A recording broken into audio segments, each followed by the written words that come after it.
Welcome once again to the Cow Report, coming to you live from the beautiful former tire factory, slaughterhouse, and barbecue stand. And as usual, I'm your host, Chuck Lee, and with me tonight is my rusty, trusty sidekick, Fred, the Truth Stafford. Welcome. Hello there. Tonight, Fred. Hello there. Glad to see you, Glenn. Right. You're looking pretty chipper tonight. Thank you. Been drinking your Geritol or what? No. That reminds me, Fred, you remember all them Geritol commercials back in the 50s Yeah, and 60s? I saw one last night too. What was in that stuff anyway? Alcohol or what? I don't know. I always wonder what was in that. They sure did sell a lot of Geritol on them game shows and stuff. Yeah. Well, we want to welcome you to the, I guess this is the first show of 1998, and of course this is our, what now, 25th anniversary on the air, Fred? Something like that, close to that?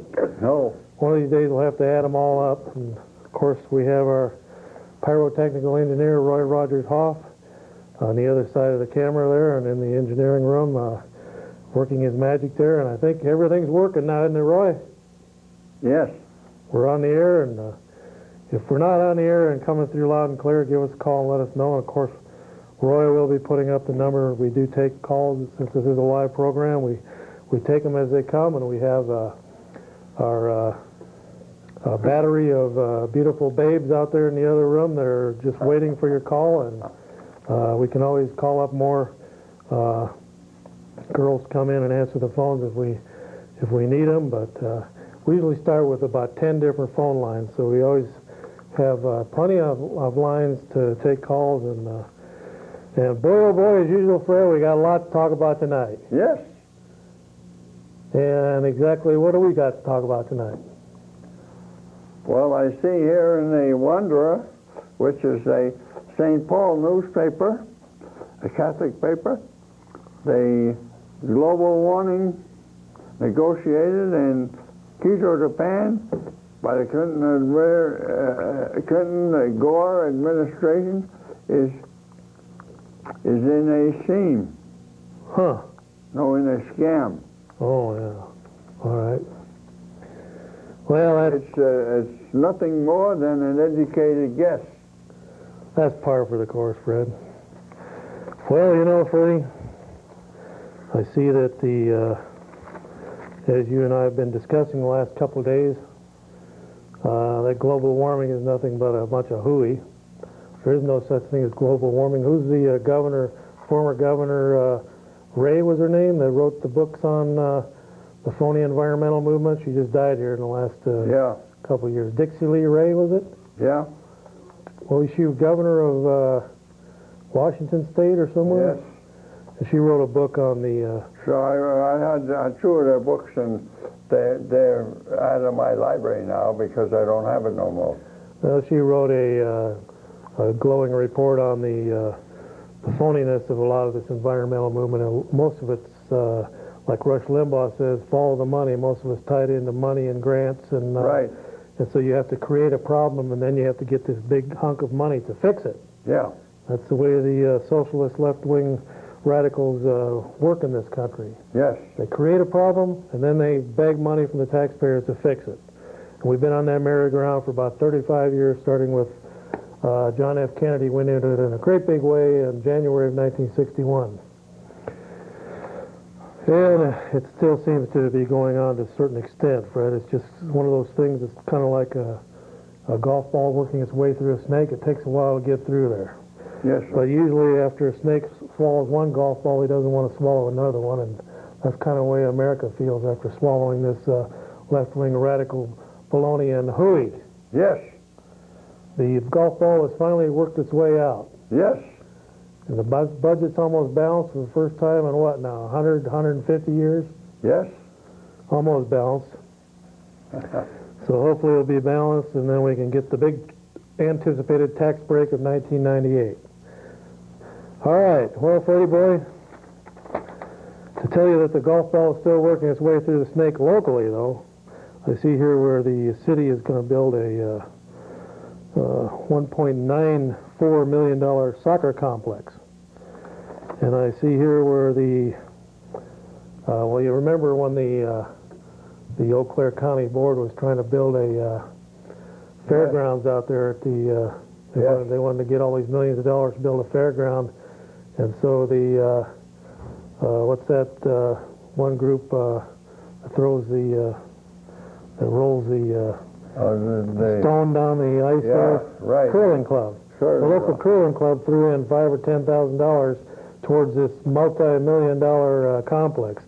It's almost like throwing one drop of water into the river. It really didn't help much, but it.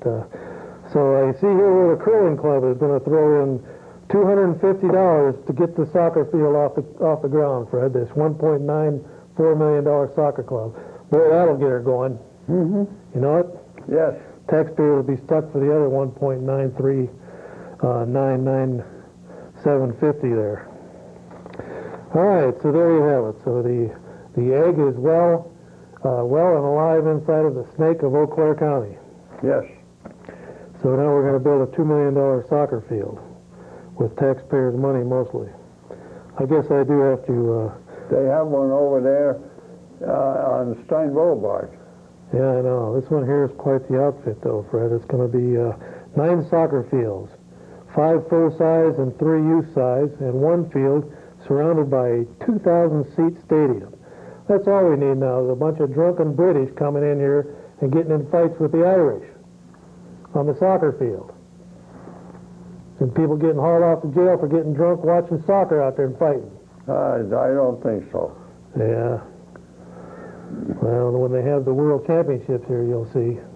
It happened down there in Brazil. Yeah, but over they Ireland. had quite a few people were there.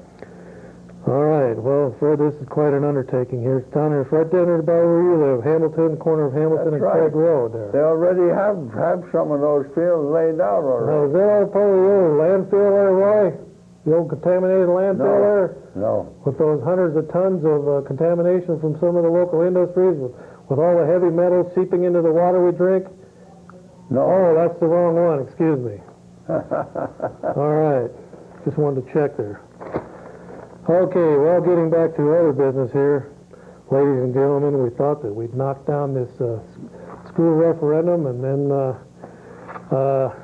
unfortunately, Fred, those left-wing radicals raised their head again and said, well, we'll just come at it from another angle. Maybe we'll come at it from 3 or 4 or 5 angles, but we'll trick those taxpayers into giving us their hard-earned money. We'll just come at it from another angle. We won't go for $40 million next time. We'll go for 15 here and 10 here and 9 over here and 17 over there, and we'll get the $40 million out of those taxpayers. They're fools and they're foolish, and they don't. It's just like yesterday's newspaper. It ends up getting wrapped in the fish and tossed out. They'll forget. Don't worry. We'll screw them over again. Don't worry. We're pretty smart down there at the Eau Claire School Board and Department of Superintendents of Education. After all, aren't we the ones that kept that vital information away from the voters and taxpayers last time when they went to that Saturday referendum, and we just forgot to let them know that there was 175 students less than last year? Basically a whole elementary class or a whole elementary school full of students were just vanished in the midair, and everyone just acted confused and shocked. But they knew it for weeks before the referendum. That's the same people that are going to try and do an end run or a fuzzy Thurston, Fred. Yes. You know who's at the left guard? Was he a left guard for the Green Bay Packers? I don't know. You don't remember Fuzzy Thurston? I remember him, but I don't know what he played. Well, he was a good lineman. He was a good left guard, and once in a while they'd give him the ball to fool the other side. Well, that's what this school board's going to do now. They're going to give the ball out a couple different ways there. Instead of Brett Favre going back for a pass, they're going to run for some yardage here and trick the old taxpayers once again. After all, the taxpayers are foolish and don't understand the workings of the educational system and the millions upon millions of dollars is needed just by the administration to administer the other millions of dollars that trickle down to the school system. Taxpayers don't understand those complex things. You just open up your checkbooks and write the checks, ladies and gentlemen, and leave all the intricacies and the complicated things to the superintendent and his lackage. Okay, what do you got there, Fred, before we take our first call of the evening? Well, I see here we got the political Super Bowl of '98 by Pat Buchanan and it's talking about how they're going to try and get this tax program for the United Nations through, and they're going to raise the price of gas, oil, and so forth, coal, and they're going to do it. And it tells you how here. How can they dare do something like that? What the plan is, and Linda Bowles lays out the plan, and then Pat Buchanan tells how. Well, that's part of the busting the U.S. economy deal, or the communists. Right. The communists worked up this scheme at that global warming conference over there in Japan, Yes. where Gore and his socialist lackeys went to, right? Right.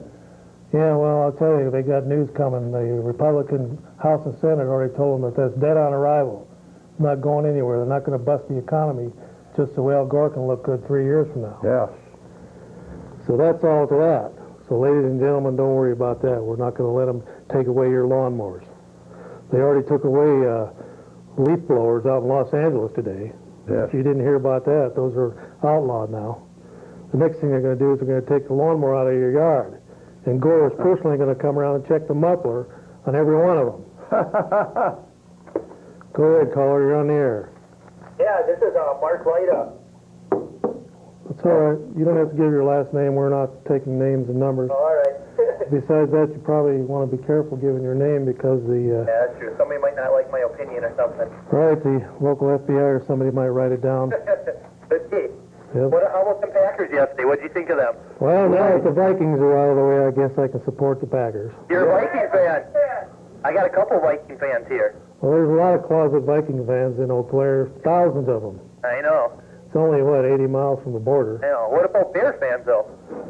I would say on the short list of 5 teams, the Bears would be in my top 5. All right. That's good to hear. How do you think they're going to do next week? I think it's smooth sailing. San Francisco doesn't know how to win against the Packers. Yeah, that's true. Not lately, at least. They're going to knock out Young there in the first couple rounds, and then Favre will throw 3 touchdowns and just sit on the sidelines, let the second stringer come in, and that'll be the end of it. As long as it's not Bono, though. Yeah, I think they're going to get, what's his name, the one that used to play for the Bears. McMahon, they're going to bring him back into action. Bring now. him back? All right, that'd be good. Yeah, Maybe he'll wear his Bear jersey again. yeah, he might be showing up out there as a backup quarterback. Who is the backup quarterback for San Francisco? Is that Bone? And Fran, I don't know, who is the right? I think it's a rookie kid. He played earlier this year when Young was hurt. Yeah, I can't remember now. I can't think of it off the top of my head. Yeah, Who do you think they'll be facing in the Super Bowl then? I think it's going to be Denver and the Packers. Denver and the Packers. Yeah, I don't think Pittsburgh's strong enough to beat Denver. No. Who's going to come out on top in that one? It's going to be a little closer than last year. I think the Packers will win it by 1 field goal. What do you think, Fred? Denver, I think they'll win at least by 6 points. Yeah, Fred's a little more optimistic there, but 5 or 6 points? Elway against Farrell, that'll be a pretty good showdown there. Yeah. Your partner's pretty quiet tonight. He's not talking up too much. No. Well, he gets in his licks there when just offend him and see how excited he gets. No, we wouldn't want to offend him. Right. Yeah. Well, did you have any interesting subject to talk about? No, I just wanted to, put a shout out to the Packers and say hi to you guys tonight. I'll let you move on to your next caller. Okay, Hello well, there. thanks for calling in. All right, thank you. All right, Bye. bye. Well, Freddie, them Packers are a pretty good team when they're not playing the Vikings. And you've known that all these years. Yes. All right, well, Freddie, the news is out on Chris Farley, Madison native, buried last couple of weeks ago. I'd say probably, about, right after the New Year he was buried, or right after Christmas. Died at 33, died of a drug overdose. And the news is in now. The Cook County Medical Examiner on Friday said he had an accidental overdose of morphine and cocaine. And if that wasn't enough, they also found that a narrowing of the arteries to the heart was a significant factor in the death of the 296-pound, 5'8" comic actor. But not only did he have morphine and cocaine in his system, he'd also been drinking heavily the last few days and using drugs in local Chicago bars. And so they did some other tests on him. They also found the antidepressant Prozac in his system. And if that wasn't enough drugs, on top of that, he had antihistamines in his system. And to top off this toxic cocktail, they found traces of marijuana in his body, but no alcohol, even though he'd been drinking heavily the days leading up to his death. So once again, another fabulous talent bites the dust, along with other people like Kurt Cobain and who was that young actor that just died here in the last couple of years of an overdose? I don't know. River Phoenix just died here recently, and so those drugs will get you out there, ladies and gentlemen, especially when you mix a very deadly cocktail like Prozac, antihistamines, marijuana, cocaine, morphine, and go on a drinking binge for several days leading up to the finale there of an overdose of morphine and cocaine. And there was some prostitute, I guess, who was helping administer the drugs right there at the end. She went, rifled through his apartment there and then left him there laying dead. She's already been questioned by the Chicago police, but very similar to the way that John Belushi died. There was a prostitute involved that was injecting him with, in his case, it was heroin and cocaine at the same time. Yes. Well, heroin is a downer and cocaine is an upper, so they call it a speedball there, Fred. It kind of go up and down, but it's very delicate there, putting those two drugs in your system at once. And both of them chased those drugs right into the pits of hell, Fred. Right. And it's unfortunate, both dead at age 35. And I'm sure that this will wear off, and there'll be many more deaths coming after that because people don't seem to learn from other people's mistakes. So Chris Farley, dead of several different drug overdoses all at once there. All right, Freddie, we're going to take another call and then we'll get to your next article there. Good. Go ahead, caller, you're on the air. Yeah, I was just wondering if you guys had any good advice for my friends and I. We're just sitting around, not much to do, and we're thinking about gonna, go catch a movie. I was just wondering if you guys had any good ideas for movies for us to catch tonight.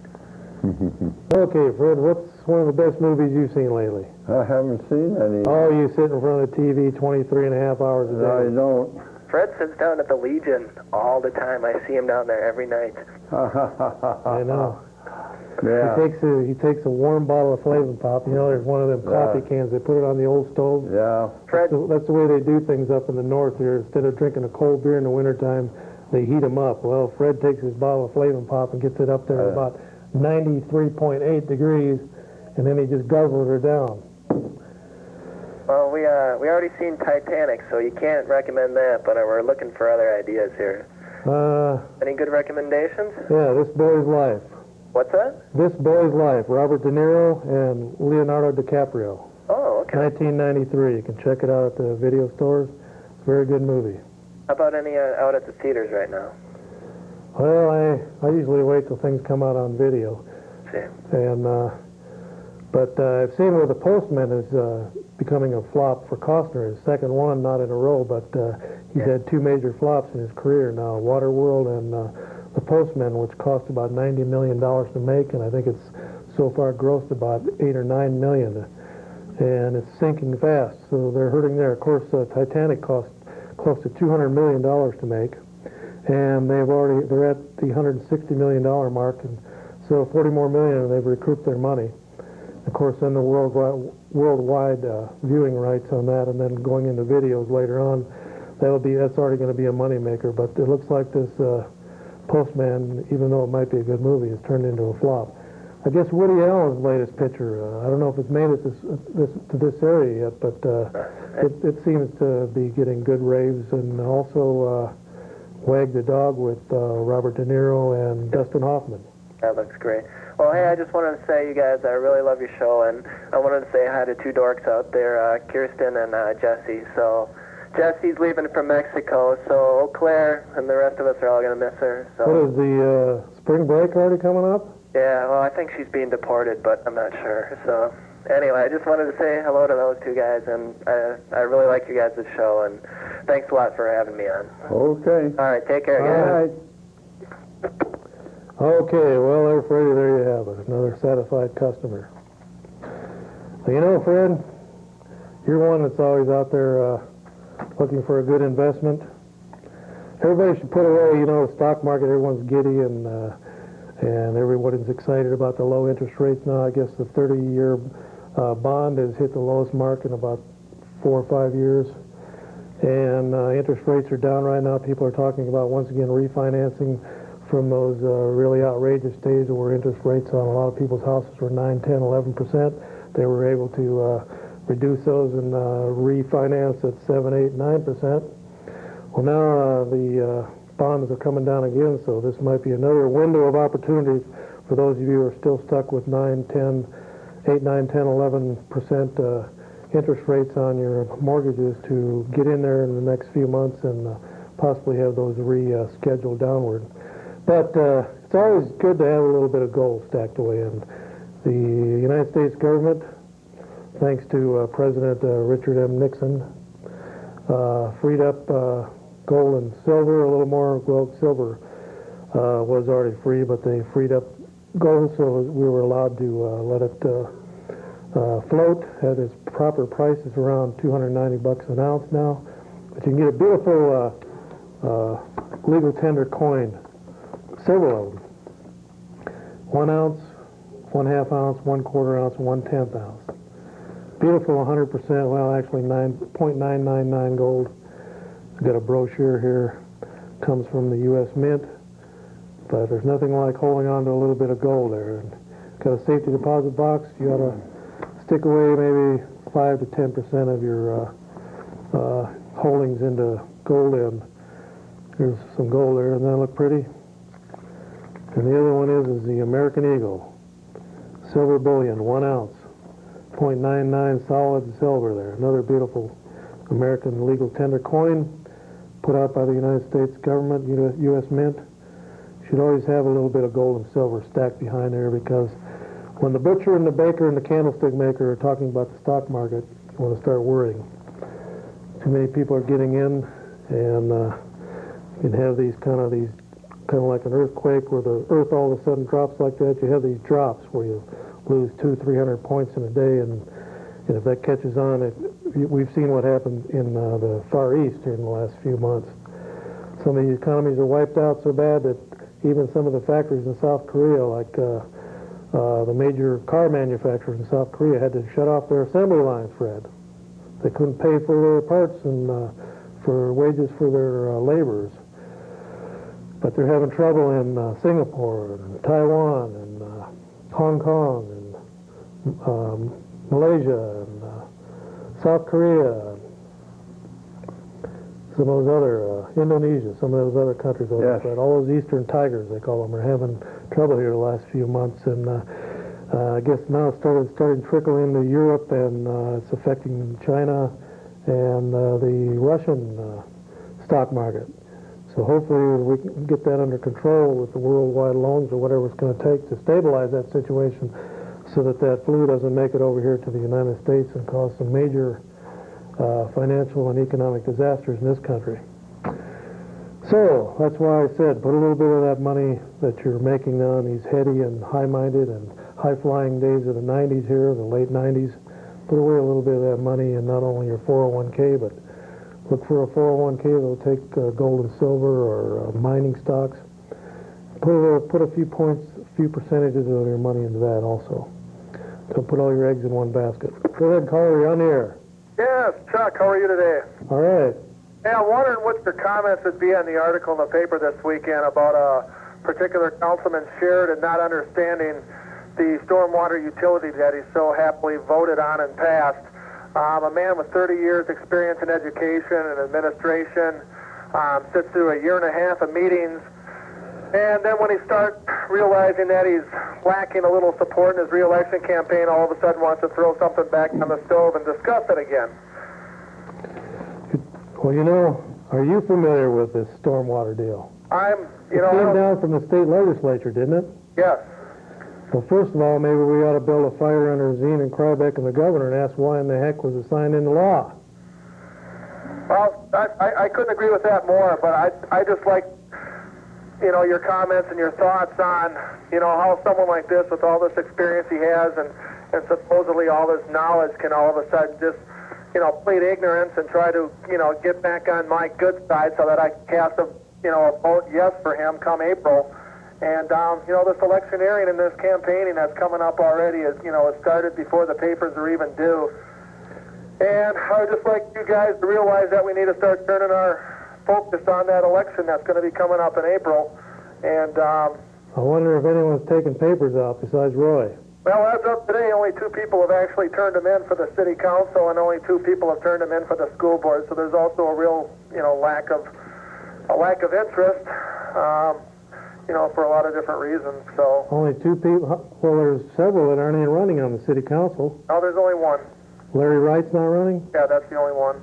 Yep. And 2 people have filed for his seat or for that open seat or what? Well, actually, there's 5 open at large, and so far only 2 people have filed, you know, their nomination papers for the 5 actual seats. So there's. Well, if you'll go down to the courthouse or go down to City Hall tomorrow, and people play a game of chess with these filing of these papers, and it's kind of they're looking for the best advantage. And some people, or a poker game, if you don't like chess, they hold the cards close to their vest right up to the last minute, right up till 4:30 or 5, whenever the filing time closes, and they'll wait till the last minute to get in there and file. I'm sure there'll be some latecomers. I know down at the county courthouse, I've stood there and watched several people file within the last few minutes, and one time Fred Poquette filed about 30 seconds before the deadline. So, Well, anybody will take a free seat onto anything nowadays, but, you know, we just need to realize that, you know, you're the only thing out there right now to keep us informed and to keep these people remembering what these people have voted on for the last 2 years. Now a guy with 30 years experience in public education can all of a sudden just come out and shrug his shoulders and say, I don't know, I need to redo this. You know, there are no redos in city government. You know, he sat through a 1.5 years of public hearings, he voted on it. You're talking about this new storm drainage system, or whatever it is? Right, stormwater utility, right. It's another tax. It's a tax hidden behind a title set up by the DNR. But a tax is a tax no matter what you call it, so. And where is it going to come right out? Is it going to be tacked right onto our property taxes, or how is it going to work? No, it's going to be a special amount set first year at $25, then it's going to go up in $25 increments up to $100. It's going to actually be added quarterly to your water bill. Oh, I see. Well, I guess we'll all have higher water bills then, huh? Right, but you know, it's not a tax, it's a utility. You know, a utility is not a tax is a utility. I'm sure there'll be some kind of a board or commission then will oversee all these multi-millions of dollars flowing in. Right, we'll have to hire more bureaucrats to take care of it, correct? Well, you keep up the good work. I got to go before my phone goes dead here, and we'll keep watching. Okay, well, thanks for calling in. Good night. You know, that reminds me, Fred, the deadline is tomorrow for filing your papers for the school board. I think the school board has the same deadline as the Eau Claire County Board and the City Council. Yes. So probably sometime before 4 o'clock tomorrow, to be safe, you want to get your papers filed and notarized and get them in there to either the city clerk or the county clerk. I don't know if the school board, if you file those down at the superintendent of schools office or at the city clerk's office, but if you're going to run for office, you better get going, because you got about 19, 20, 18 hours left to do it in. All right there, Roy, is that true? You've got till, 4:30 tomorrow? 5 o'clock tomorrow. Okay, so if you want to affect policy on the city council or the Eau Claire school board or the county board, you got to get in the ball game and you got to start fighting. If you sit back and you don't like paying all these extra taxes, I guarantee you that the tax and spend liberals will take over, because they come in and fill in every vacuum. And the radicals and the leftists have always been good at coming in and taking over city councils, county boards, school boards, because there's too many other people that are reactionary types that just sit around and complain and don't do anything. So you got to get in the fight, start running, start campaigning, and start making a difference. And then you will make a difference. All right, you guys got to quit arguing out there. We got a show to produce here. Go ahead. Hey, how's it going? All right. Hey, Fred, how's it hanging? Hi there. Well, yeah, I was wondering, I'm a real big fan of the show. It's great. Yeah, how many times you watched it in the last 16 weeks during the football season? I watched it. I mean, the Packers, they're not on at the same time. All right. Yeah. You a Packers fan? Yeah, when they're not playing the Vikings. Oh, that sucks. Mud Ducks. I should have known. Where'd that come from? I heard somebody the other day saying Mud Ducks for the Packers or the Vikings. Where'd they? I don't really know. I think it's a jail term. I would have thought you'd heard it. Because, because when you're dealing coke, trafficking coke, a couple years ago, it was real popular in prison. Yeah. Isn't that what happened? Well, I don't know. You're telling the story. Let's hear it. Well, I thought you got in trouble for trafficking coke. Not me. You must be thinking about your mommy. No, my mom was doing heroin. All right. Okay. What do you got there, Fred? Well, let's get back here to our trend is for a huge increase in funding in the and you got Philippines owes 8 1/10 billion, 22 billion to Thailand, and Indonesia $40 million, and South Korea $60 million have tapped the agency. That's the IMF. What's that mean in layman's terms? Well, that's what they borrowed, and they can't pay. Well, they better pay, or we're just gonna have to quit loaning it. Well, we can quit loaning it, but that doesn't mean the IMF is going to stop lending the money. Okay, Freddie. Well, another bit of news here in the state. The governor is negotiating with the Indian tribes to try and get a better deal for the rest of us people that have been lowered one notch on the equality scale in this state. If you're a citizen of the state of Wisconsin, there's other citizens that have a little more rights as far as fishing, hunting, Yes, and gambling, yes. and selling things for no taxes, and they kind of got an advantage over other people in the state. So the governor wants to level the playing field a little bit and make sure that the rest of us taxpayers that don't get to take advantage of that special status will at least get a little bit of the profits. Mm-hmm.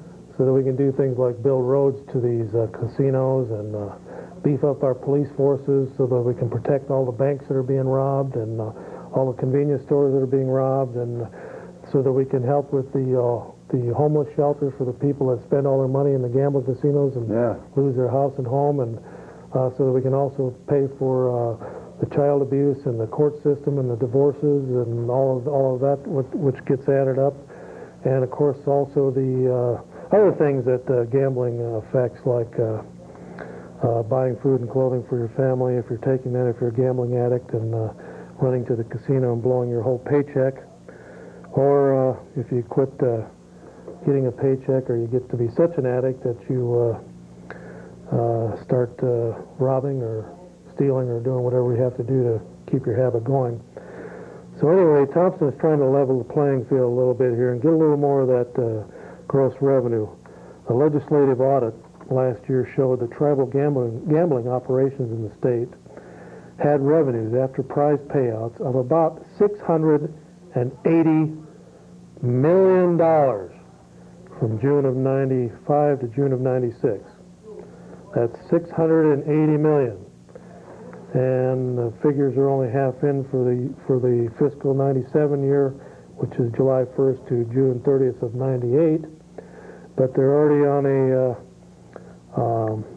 record clip for this fiscal year, which is going to outpace the last year, where there was $680 million of gambling revenue by the Indian tribes in this state. That's quite a little hunk of money there, Fred. I know. Now, if the citizens of the state just got 10% of that off the top, that'd be $68 million. That might help pay for the roads and the police and the extra water and sewer. Right. And infrastructure that have to be built, and of course taking care of all the fallout and the people that fall to the wayside that are involved in the other side of gambling, the unseemly side of gambling that the ads don't show you on TV. They don't show somebody taking their paycheck and going and gambling it away instead of going home and feeding their kids, or the other side of it. So the governor has a email address that you can write to him, and he's in the middle of these negotiations right now. And if you see on the screen at the bottom there, under the phone number, there's a homepage, www.members.tripod.com/Flavin, F-L-A-V-I-N. If you go to that homepage, you'll on the links page, the second page of that homepage, you'll find a new addition to that, which is Tommy Thompson's homepage, and you can email him and tell him your thoughts on gambling and what else he's doing in the state. I emailed him last night, told him to hang in there and keep up the good fight on this gambling thing, because the rest of the citizens of the state deserve a share of that gambling money. Either that or just shut it down totally, and we'll see what happens then. But I thank him for the good fight he's doing there and the good negotiations. Right. But I also asked him to ask for a gross percentage of here to set up treatment centers for gambling addicts in the state. A certain percentage, 1% of the gross or whatever. Right. 1% of the gross would be $6.8 million. That would be, you could set up some nice little treatment centers around the state for $6.8 million. Yes. All right, go ahead, caller. You're on the air. Yeah, I got to say one thing. Fuck the Indians, because... Now you got to watch your all right, but that's... language here. They are citizens of the state. So, Pardon now? that's some serious BS, though, with the gambling on the reservations. I might as well start my own little country over here and start gambling at my house or something, you know. Yeah. Well, either it's going to be truly a separate nation, which the Indian nations are. But it's not. Either it's going to be truly separate, and they have their own foreign government, their own embassies, and their own infrastructure and their own economies, or it's not. And in most cases, they have it both ways now. They're citizens of the United States, but they're also citizens of the tax cuts and everything. Reservation. And actually, I don't think there are any taxes on the reservations. No. There's not taxes on gas or food or anything, or cigarettes or whatever. No, it's a bunch of bullshit, man.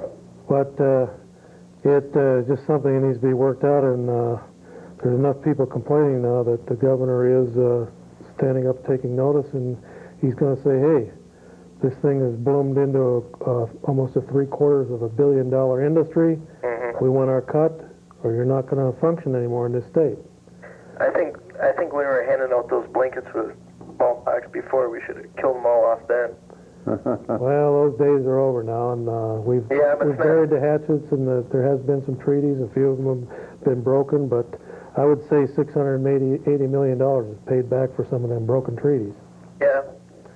So I would say it's getting to now where it's getting to be, the paybacks have been paid back. Now it's time for to have a little more equality. Either that or open her wide open and let everyone have their own gambling casino in their backyard. Exactly. All right. Okay, Fred, what do you got there? Well, I got a little something there. Thanks to human events, the so-called foreign creditors, whom we are told must be paid immediately, the billions they are owed by the South Korea, that the U.S. banks estimated exposure. Citicorp, $60 million. Chase Manhattan, $32 million. J.P. Morgan, $22 million. Bank America, $16 million. What do they do with all that money? They lent it to those countries that we mentioned before, and now those countries can't pay. Well, that's par for the course, Freddie boy. They do that all the time. They got to have some excuse to spend those tax dollars. Otherwise, the budget would be balanced. Go ahead, caller, you're on the air. How you doing, Chuck? All right, how are you tonight? Okay, how you doing, Fred? All right. Okay, hey, Chuck, I was just wondering, as a young person in Eau Claire, future of America kind of stuff, I was wondering, do you like to drink? Just as a question. All depends on drink what. I'll give you this, I was just wondering, I go downtown or down to Water Street here and there, and I was just wondering, it's kind of crowded and stuff. I was just wondering, what do you like to drink at, I drink Flavin' Pop religiously every day. I guzzle a six-pack of Flavin' Pop right here. Flavin' Pop? Right here, Flavin' Pop. I'm trying to be serious. It's the thinking man's drink. I'm trying to be serious here. Yeah. I want to find out, Yeah, you're going to find out from him. Pardon? Where does the Eau Claire culture like to hang out? Well, I'll tell you, I don't drink anything alcoholic other than Flavin' Pop. Flavin' Pop, huh? No, you can't buy it anywhere either. Hey, except down there at the corner And they're out of corner business. of Fair Menominee. They're out of business. Yeah, you haven't drove for several weeks Hey, now. Chuck. Yeah. Don't quit a good doers with your goddamn kid. Huh? He knows how to pop the good stuff. All right, Flavin' Pop, right there. That's the best drink in the market right now, and it comes from mother's milk right there, Flavin' Pop. We don't know exactly what the ingredients are because that secret came over from the old country many years ago, Yeah. and it died with George C. Flavin Sr. back in 1933. Yeah.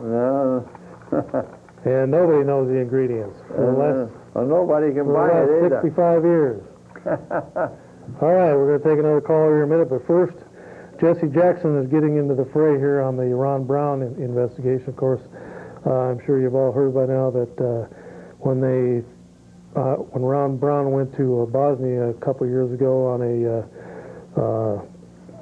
trip for the Commerce Department trying to promote business in war-torn Bosnia right after their latest ceasefires, and they had in Croatia in that area there. Ron Brown's airplane went down with 30-some other people. They were all dead except for a couple people that survived the crash, and they died on the way to the hospital. But Ron Brown's body was found in the wreckage with a hole in his skull, exact size of a .45 bullet. Perfectly round hole. And there's been speculation ever since that of course, that wasn't revealed until this Chris Ruddy, who's a reporter for a Pittsburgh newspaper, got to digging into some of the facts behind this and started talking to a deputy medical examiner at the Armed Forces Institute of Pathology. And this Air Force Lieutenant Colonel Steve Cogwell started spilling the beans. He said in November that an unusual wound at the top of Brown's head could have been a bullet hole. And an autopsy should have been done to find out, but there was no autopsy done, and Ron Brown was buried. But Jesse Jackson said today, the death of Commerce Secretary Ron Brown should be investigated to relieve people of reasonable doubt. There's everything to be gained from pursuing an investigation, Jackson said in an interview with the New York City talk radio host Gary Bird. It may only prove that he was not murdered, but that would relieve people of reasonable doubt. Government investigators concluded that Brown died of multiple injuries sustained in the crash of the Air Force plane in which he was a passenger. Plane slammed into a mountain in Croatia, April '96, killing all 35 aboard. The other person involved in this situation is Colonel William T. Gormley, the Assistant Armed Forces Medical Examiner, who conducted the external examination of Brown's corpse, was quoted in an Air Force statement as saying he had ruled out the possibility of a gunshot wound. So there's a little bit of argument here on what really happened. Of course, Maxine Waters is going to get into it. The government statements have done little to quell the controversy, especially among some influential blacks like NAACP President Kwesi Mufumi, Representative Maxine Waters, head of the Congressional Black Caucus. Both have called for further investigation of Ron Brown's death. Of course, for those of you who don't know, Ron Brown was about ready to be indicted for some shenanigans up there in Washington that were going to reflect badly on the president. And so He was conveniently eliminated in an airplane crash, whether by accident or by on purpose. Yes. 2 weeks ago, civil rights activist Dick Gregory was arrested during a protest outside the Armed Forces Institute of Pathology in Washington to demand an independent investigation into Brown's death. I think people have a right to know what really happened, said Jesse Jackson. So there you have it. For those of you old-timers around here, remember when Jesse Jackson was running for president, came to town, just filled the whole streets around the Eau Claire Library. Fred, they had to I know it. They had to route cars for miles around just getting around that outfit out there. There was thousands of people there to see Jesse. So they liked him up in this area. Go ahead, caller, you're on the air. Hey, Chuck, how's it going? All right. I don't, I was listening to some other callers coming in a little bit ago, and I just, approve what they've really been saying to you. Yeah, I know. And I was wondering if I could talk to Fred for a little bit. Sure, he's right here. Hey, Fred. Yes. How's it going? Good. Really? You know what I was wondering is, where do you gotta find a little booze town? Where do you find a nice little quiet booze town around here? I don't know. Oh, you can't tell me you don't know. I don't think there is one. There isn't one. Nice little quiet place. No. This is a guy talking to another guy trying to find a nice little quiet place to drink. Yeah, well. There's no little rowdy, somebody else. fights. There's no joint smoking and crack smoking in the back. Well, you might go to the Legion then. The Legion? The Legion, I've been there. It's a good bar, isn't it? Or the VFW? The VFW? No, last time I was at VFW, my God, man, I was in the back and a goddamn guy was shooting heroin. And I couldn't believe it. It really freaked me out, Fred. Yeah? I didn't like the Legion? I mean, Eau Claire seems to be a pretty disruptive town lately for the bars. VFW? The VFW, that's what I was saying. Last time I was there, somebody was shooting heroin in the back. Huh. And it scared the shit out of me, Fred, tell you the truth. Which VFW? 72, 32, or 305? Well, it was the one down over here on Water Street. Oh, it's a Legion, that's what I'm thinking of. I was down the Legion, that's where I seen that guy doing his heroin thing. Yes. What, you been down there, though? You know the place, huh? I know the place. Really? Yes. Really? Okay, can I talk to Chuck again? Go ahead. Yeah. Hey, Chuck, how's it going? All right. Pretty good out there, huh? Had some pretty disgruntled viewers earlier tonight, huh? Yeah, well, you got to take the good with the bad. Yeah, you get your little assholes once in a while. Just kind of comes with the What I territory. was really wondering about is Brian Lee, your son. Yeah. I knew him because I was a counselor over at Memorial High School. You were? Yes, I was. And he came to me with some really serious problems about his dad doing coke. He did? Yeah, and I didn't really believe it. I thought it might have been all, circumstantial. Maybe he was, maybe you were just, powdered sugar or something. He confused it with something. But I don't know. This is one of his counselors talking. Okay, well, awful young counselors out there at Memorial, Fred. Yeah. Okay, Ray, are you going to get a close-up of this picture here? Well, let's see if we can get it in a spot there where we can... There, you got a close-up of that yet, Roy? And I'll show the people in this here photograph here. This is from the Nuremberg trials. You got a close-up of it yet there, Roy?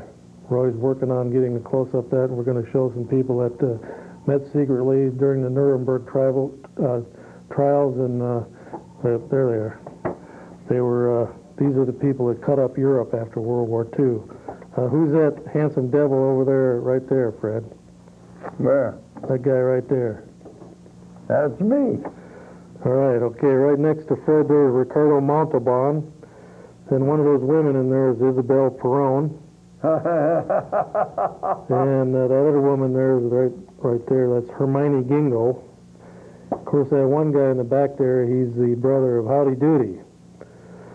And this guy right here, that's young Dick Butkus there, right there after the war. Yeah?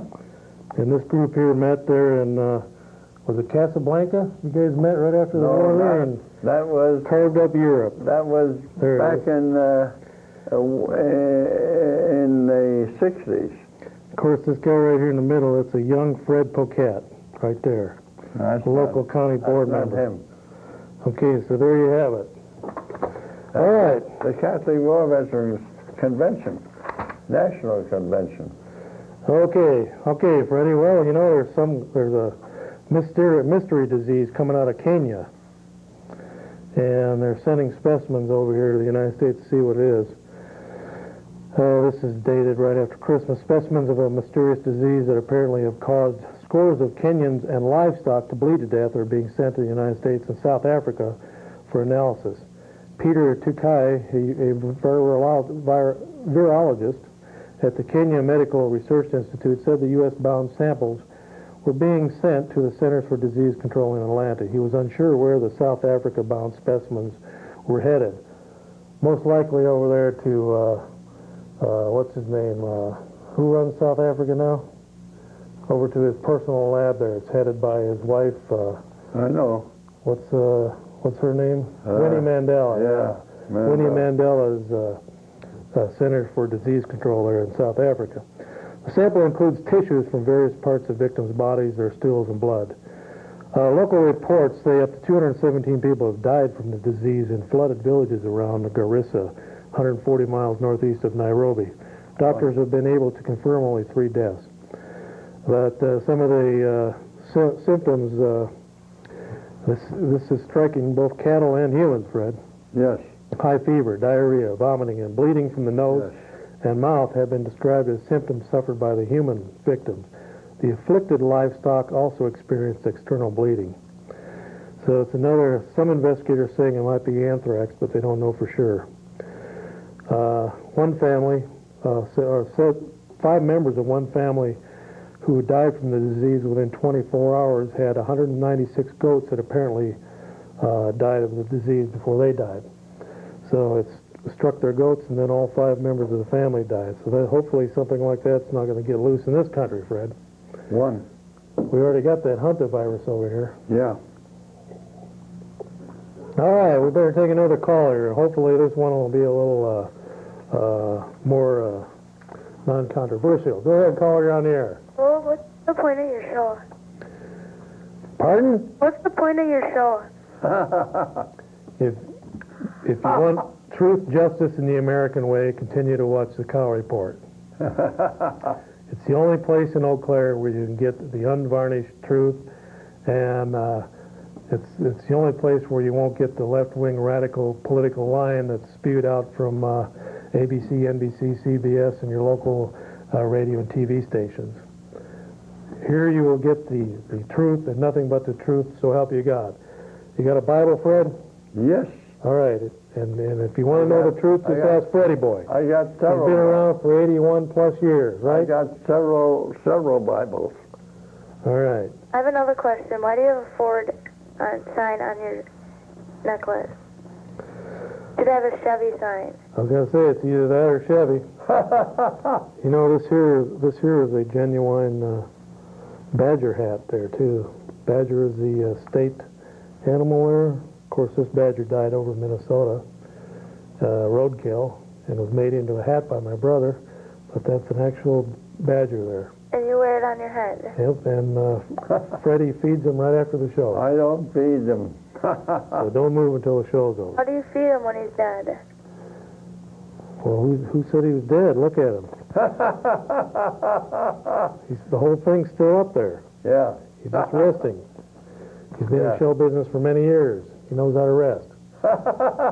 Okay, well, thank you very much for that call. We appreciate that very much. All right, Freddie Boy. Well, I know you don't like this Michael Eisner. What do you think about him? Who? Michael Eisner, the guy who runs Disney. Oh, yeah. I don't like him. I don't like what he stands for either. All he wants to do is make money. He don't care how he makes it. Well, you know, there's a boycott going on by the Southern Baptist Convention. Yes, I know. And I agree with them. They ought to boycott them. One. Okay, we'll take this call. Go ahead, caller, you're on the air. Got a couple quick comments for you. For Fred, number one, Hooked on Phonics worked for me. But anyways, back to this other stuff. Good. I'm a Jewish Indian, and I've been getting a lot of stuff here. You guys talking about Jewish people holding up the Nuremberg trial pictures. Then you're talking about Indians. Some guy calls in, fuck Indians, fuck this, fuck that. I just want to know what's your guys' story with that? Hey, this is a free country. I know, man. It's free. You're right. I got my opinions, and you're telling me fuck Indians, this stuff. I just don't understand it. When did I say that? Well, that caller did, and you kind of joked and laughed about it. I don't understand. Because you don't have your facts straight. Oh, I don't know. Anyways, where did you get that badger hat you said for Minnesota? That's right. Well, there's no badgers in Minnesota anyway. There isn't. Well, Do you think they're just germane to Wisconsin? What about all the badgers up in Michigan? Hey, I've been talking to that badger on your head. He told me you get pretty good head. Jewish Indians. Well, whatever there. Somebody calls up and says some derogatory things towards Indians. What can I say? Another one. Except move on to the next caller. Go ahead, caller, you're on the air. Hey, what's up? Not much. How are you tonight? Pretty good. I was just listening to those people talk about how you guys are looking for where you guys drink and stuff, and I was just thinking that you guys are into the moonshine business. Well, since 1933, Flavin Pop's been on the market, and we still haven't figured out what's in that, but it has a pretty good kick, and it's kept Fred going for 80 for the last 50 years. I haven't had a drink of it yet. Yeah, not tonight anyway. No. Wait till the show's over. That bottle will be out in the snowdrift. I won't touch it. Yeah, well, that's the thinking man's drink. And I got another question. What's up with that around your neck? The what? The Ford truck thing around your neck or whatever. Are you no Chevy fan? Yeah. Well, see, there you can't please everybody. Yeah. That's right. It's like the Indian deal. You can't please everybody. But by God, if the Indians are going to raise $680 million, I want a few bucks of that to relieve my taxes, so that we don't pay twice the real estate taxes as the other states around us. We don't pay the second or third highest tax burden in the country. And we got $680 million being gambled away there and going into who knows what rat holes around the state. Yes. That's all bullshit. Well, that was up to June of '98. That was the figures for gambling revenues after payout.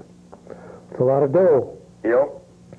And it's wiping out a lot of ma and pa bars up north that thrive on or try to thrive and live off of people coming up to do fishing and hunting and recreation. A lot of that recreation is just being kind of like a big sponge, just soaked up by the casinos. The money is being spent there instead of out at the lakes and the cabins and the small bars and the corner grocery stores and the ma and pa operations. They're all biting the dust. It's got so bad that even the governor's brother tried to put in a few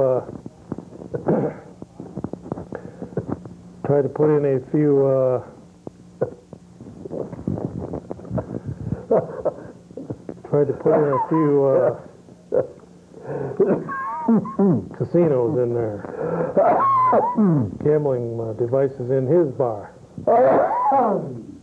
You all right? Yes. Okay, I don't know. There must be something. Must be in the lights there. I kind of got choked up there too. It gets awful dry in here after 2 or 3 hours on the air.